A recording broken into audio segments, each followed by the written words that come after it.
জি ma'am, আপনি room number 10-এর যে ম্যামের সঙ্গে দেখা করতে চাইছেন উনি আজ সকালেই চেক আউট করে বেরিয়ে গেছেন। আমার নাতনির কাস্টাডি কিছুতেই অঙ্গদকে পেতে দেব না। আর এই লড়াইতে আমি একা নই। তুই যদি অঙ্গদের সাথে থাকিস তাহলে আমার সাথেও কেউ আছে।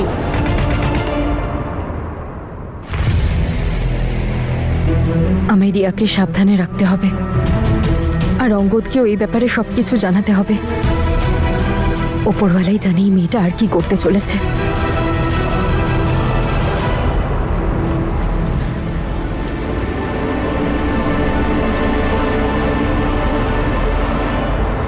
বাস ছাড়বে এবার।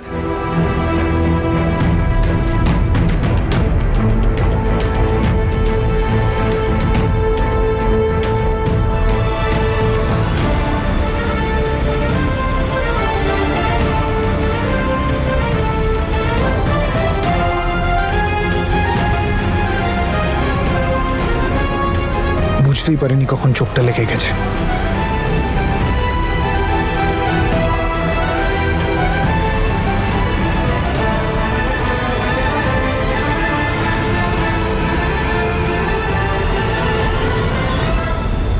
বাস ছাড়বে এক্ষুনি। টিকিট কাউন্টারে লাইন দিন, তাড়াতাড়ি বাস ছেড়ে দিচ্ছে। তাড়াতাড়ি আসুন। কোথায় যাওয়ার টিকিট নেব? তাড়াতাড়ি আসুন ভাই। একটা পাঠানকোট। তোমার থেকে পালাতে গিয়েও তোমার কাছে পৌঁছে গিয়েছিলাম তনু। এবার এখান থেকে একটা নতুন যাত্রা শুরু করছি, এই আশা নিয়ে যে এরপর আর আমাদের দেখা হবে না। তুমি অঙ্গদের সাথে সুখে থাকো, এটাই আমি মন থেকে চাই।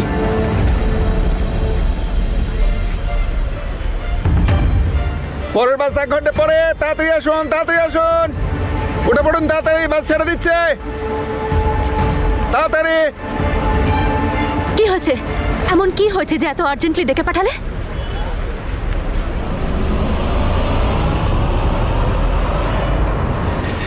এটা সেই ফটোগুলোর হার্ড কপি যেগুলো ক্লাবে তোলা হয়েছিল।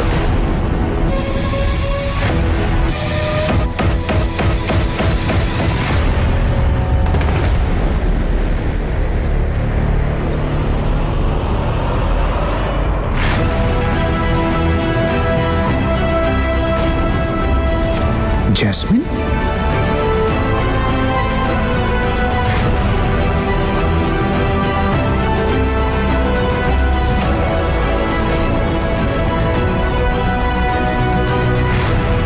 আর আমি কিছুদিনের জন্য বাইরে যাচ্ছি, বাকি ফটো আপনাকে মেল করে দেব।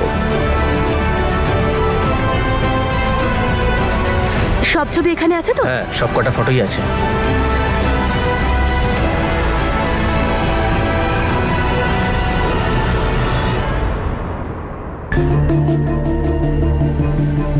কে হতে পারে ওই মেয়েটা? অঙ্গদকে হেনস্থা করার জন্য রিয়ার দিদা আবার কিছু করেননি তো? তনু ম্যাডাম, চল।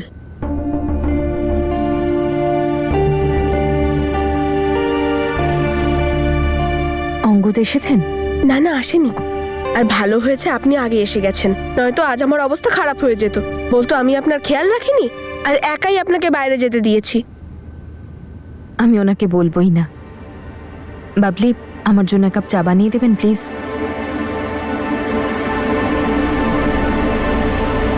কে হতে পারে মেয়েটা?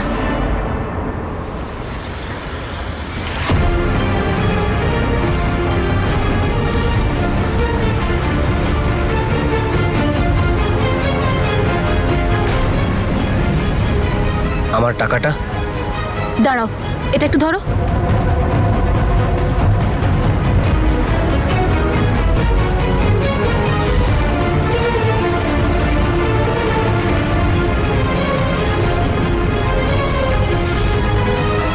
আরে দাদা, জলদি উঠুন।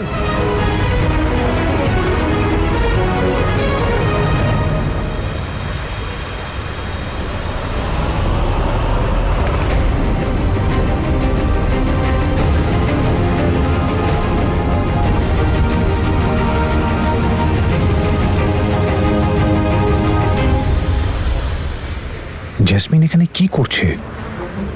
ও কি জানে তনু এখানে আছে?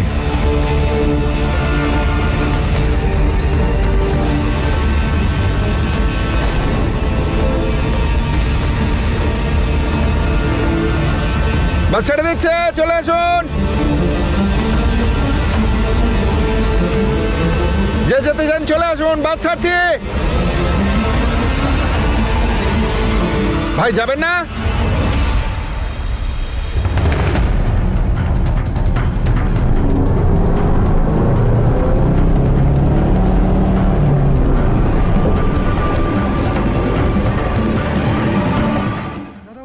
গাড়িটার পিছনে তাড়াতাড়ি চলুন।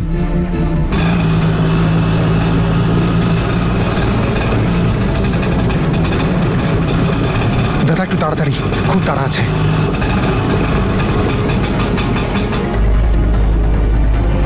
তোকে ওই অঙ্গদ মানের বাড়ি থেকে বাইরে বের করার জন্য আমার প্ল্যান শুরু। তনু আন্টি। রিয়া, আজ তোমার ক্লাস নেই? আছে তো, কিন্তু এখন ব্রেক আছে। ও নাইস, বসো। দেখো তোমার জন্য আমি কি এনেছি। Wow, cream roll. Thank you Tanu aunty. You like it? চলো একসাথে খাই। একসাথে? হ্যাঁ, কেন তুমি পারো না? বসো, আমি শেখাচ্ছি। তো এই ক্রিম রোলটা তুমি ওদিক থেকে আর আমি এদিক থেকে খাবো, আর যে বেশিটা খেতে পারবে সেই জিতবে। তনু আন্টি, তোমাকে এভাবে খাওয়া কে শিখিয়েছে? তুমি এভাবে কার সঙ্গে খেতে?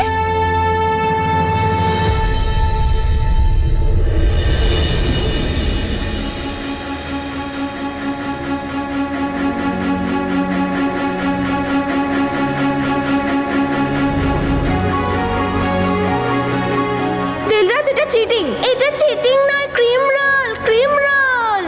দিলরাজ দাঁড়া তুই। দিলরাজ দে, ওই ক্রিম রোলটা আমার। ওরে যাবে।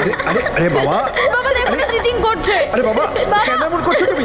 আরে বদমাশি করো না। বাবা দেখো চিটিং করে পুরো ক্রিম রোল খাচ্ছে। কি হলো তনু আন্টি? কিচ্ছু না, আমার ভাইয়ের কথা মনে পড়ছিল। ও তোমার মতো খুব নটি। আমরাও এভাবেই ক্রিম রোল খেতাম। খাওয়া যাক।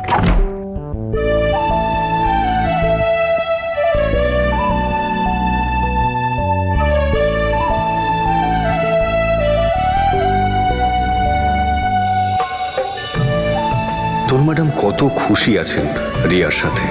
হয়তো ওপরওয়ালা এটাই চাইছেন যে তনু ম্যাডাম যেন থেকে যান আমার কাছে। আমি ওনাকে সব কিছু দেব যেটা ওনার প্রাপ্য।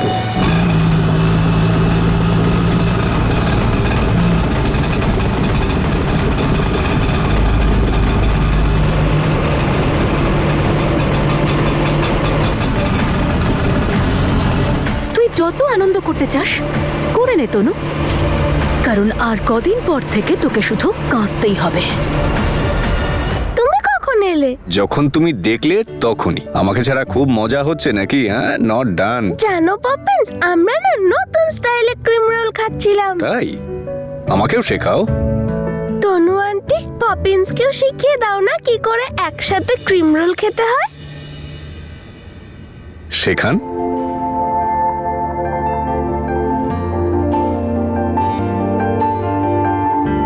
যেরকম আমি এক্ষুনি শেখালাম তোমায়, সেভাবেই খাও।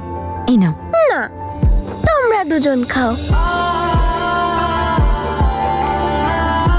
রিয়া, খাও। Come on aunty.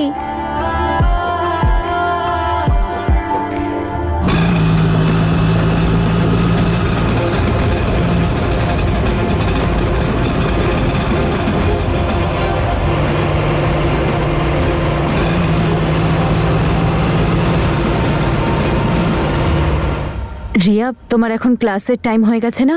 চলো ব্রেক ওভার। ওফো, আমি তো ভুলে গেছিলাম। কোনো ব্যাপার না, তনু আন্টি মনে করিয়ে দিল। চলো, কাম অন, গো।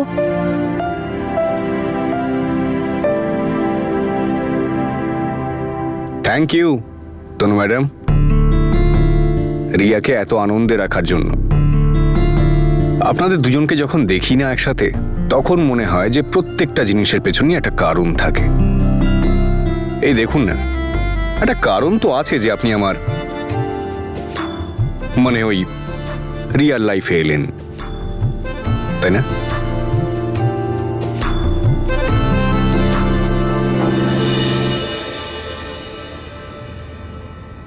অঙ্গদ, আপনার সাথে কিছু কথা আছে। কি কথা বলতে চান তনু ম্যাডাম? আবার ওই বীরের কথা না তো?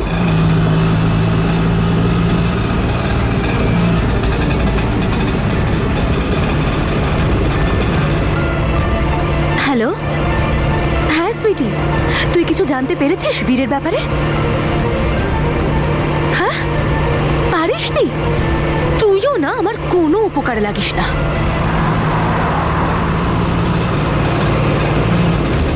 জেসমিন তনুকে নিজের শত্রু ভাবে ওর জীবনটাকে আবার নষ্ট করার চেষ্টা করবে জেসমিন, কিন্তু এটা আমি কিছুতেই হতে দেব না।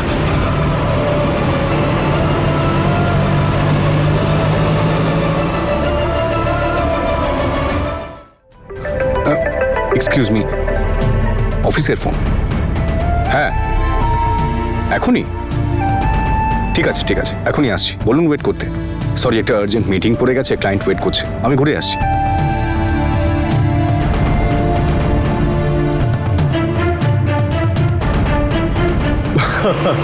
ওকে অঙ্গদ, ওকে। হ্যাঁ, তুমি ক্লায়েন্টের সঙ্গে কথা বলে নিও। ঠিক আছে।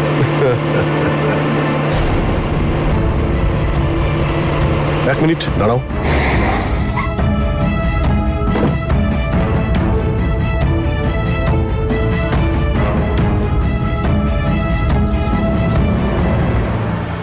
জয়, স্যার আপনি? তুমি এখানে কি করছো? আর এইভাবে হঠাৎ করে চাকরি ছাড়লে কেন? হ্যাঁ, কোনো সমস্যা হয়েছে? স্যার সরি, বাট আসলে সিচুয়েশন এমন এসে গিয়েছিল যে আমাকে সাডেনলি যেতে হয়েছিল। তুমি চাইলে আমায় সব বলতে পারো। বলো। স্যার আসলে ওই মেয়েটা, যাকে আমি নিজের থেকেও বেশি ভালোবাসতাম, যার প্রতি করা অন্যায়ের জন্য আমি পালিয়ে বেড়াচ্ছিলাম ওর থেকে, স্যার ওই মেয়েটা এখানে এই শহরেই আছে। কিন্তু ও এখন যে মানুষটার সাথে বিয়ে করতে চাচ্ছে না, সে ওকে খুব ভালো রাখবে, ওকে খুব সুখে রাখবে, নিজের নয়নের মণি করে রাখবে। আর আমি চাই না আমার ছায়াটাও যেন ওর জীবনে পড়ুক। আমি ওকে কি বা দিতে পেরেছি দুঃখ ছাড়া? সেই কারণেই পালিয়ে বেড়াচ্ছিলাম। কিন্তু কিন্তু কি? কিন্তু স্যার, কেউ একজন আছে যে ওর খুশিটাকে নষ্ট করে দিতে চাইছে। আর স্যার, এটা আমি হতে দেব না। সেই জন্য আমি সিদ্ধান্ত নিয়েছি যে আমি এই শহরেই থাকবো।